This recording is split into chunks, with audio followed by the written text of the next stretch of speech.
ganun pa man, kahit po hindi nila tayo marinig, ano po, atin po itatalaga ang sambahayan ito. Praise God. Mga kapatid, tayo ay nagkatipon ngayon sa lugar nito upang hilingin sa Diyos.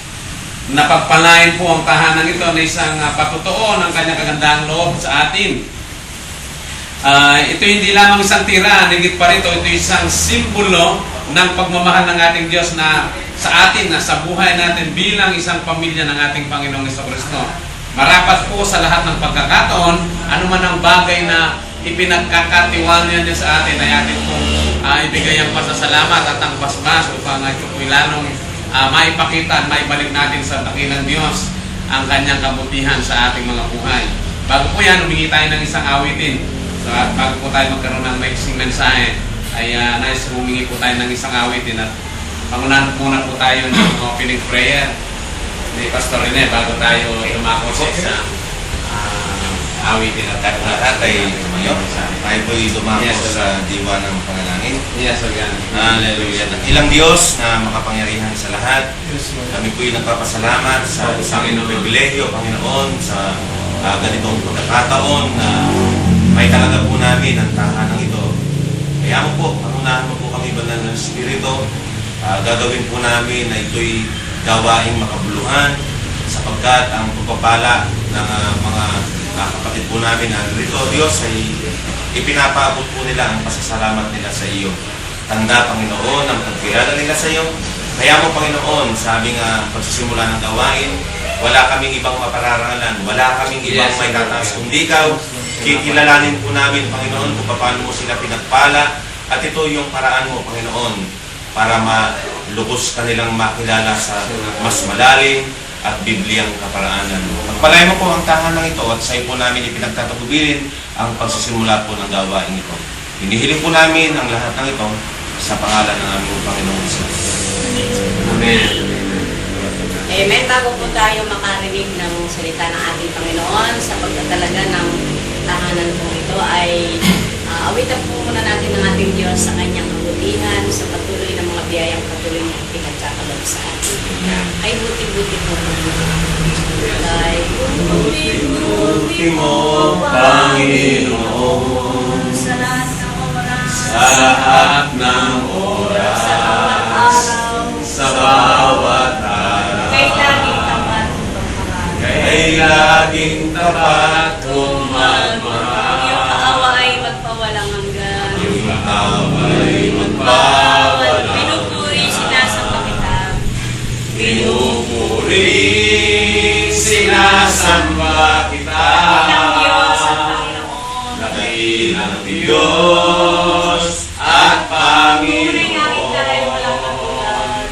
Tunay nga ika'y walang katulad. Tunay nga ika'y di nagbabago. Mabuti ang Diyos na sa amin ay nagmamahal. Sa pangingin mo natin kay buti-buti mo. Buti-buti mo, Panginoon, sa lahat ng oras, sa bawat araw. Ika'y laging tapat kung magmahal. Ang iyong kaawa ay magpawalang hanggan. Pinupuri, sinasamba kita. Dakilang Diyos at Panginoon. Tunay ngang ika'y walang katulad. Tunay ngang ika'y di nagbabago. Mabuti ang Diyos na sa amin ay nagmamahal. Pinupuri, sinasamba kita. Dakilang Diyos at Panginoon. Tunay ngang ika'y walang katulad. Tunay ngang ika'y di nagbabago. Mabuti ang Diyos na sa amin ay nagmamahal. Pinupuri, sinasamba kita. Dakilang Diyos at Panginoon. Tunay ika'y walang katulad. Tunay ang ika'y di nagbabago. Mabuti ang Diyos na sa amin ay nagmamahal. Mabuti ang Diyos na sa amin ay nagmamahal. Mabuti ang Diyos na sa amin ay nagmamahal. Yes, Lord.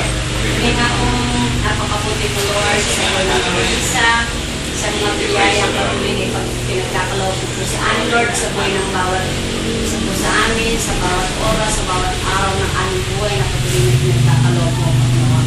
Kaya naman sa kawasan po ito, kaya mo patuloy na sa iyo lamang po namin palaging babalik na sa pagpulit parangal. Sa pangalan mo, Panginoong Isus, po siya ang natin po namin na malayang pumilis sa aming kalagitnaan. At tinatagubilin po namin sa iyo ang gawain ito. Papuri ay palaging sa iyo lamang, Ama. Sa pangalan mo, Panginoong Isus. Amen and amen. Bago po tayo mo po, nais ko pong basahin ang aklat ng Deuteronomio, Kabanatang 8, talatang 11 hanggang 20. Ganito po yung ating mababasa. Huwag ninyong kalilimutan si Yahweh, sundin ninyo ang kanyang mga utos. Kung kayo nabumuhay na ng sagana at nakatira na sa magagarang tahanan at marami ng alagang hayop at marami ng natipong pilak at ginto, huwag ninyong pagmamataasan, huwag kayong magmamataas.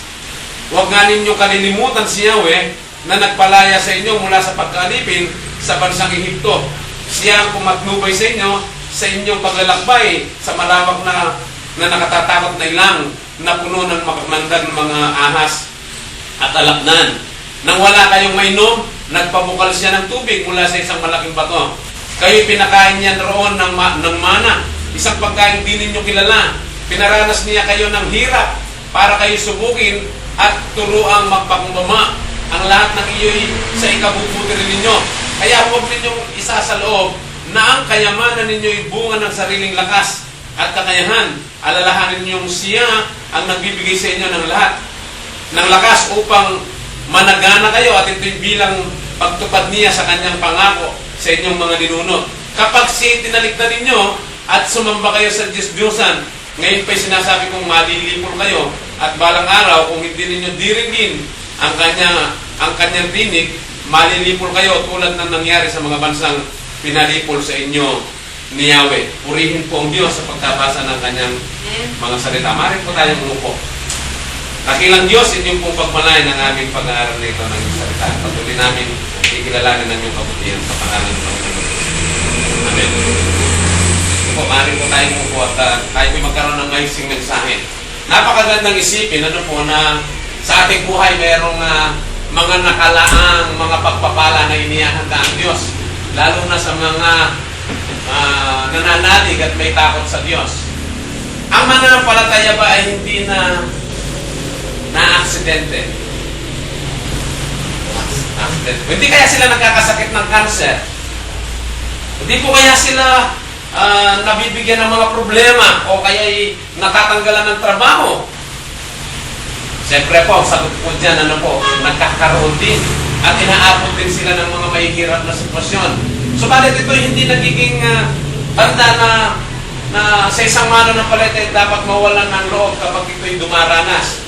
Ito'y napakalaking katanungan na pang aking pinag-aaralan. Sabi ko nga po, bakit napakaraming mga pagpapalang inihahanda ang Diyos sa mga mananampalataya, subalit nandun yung kung minsan ay nararanasan? Ito ba isang napakalaking question, lalo na sa mga mag-aaral ng Biblia, sa mga bagong mag-aaral ng Biblia. Nagtatanong sila, ang pagpapala ba ng Diyos ay napapatid? Lalo na sa mga taong mayroong pagkakilala sa Diyos. Kumari po kayong pumasok at po. Glory to God.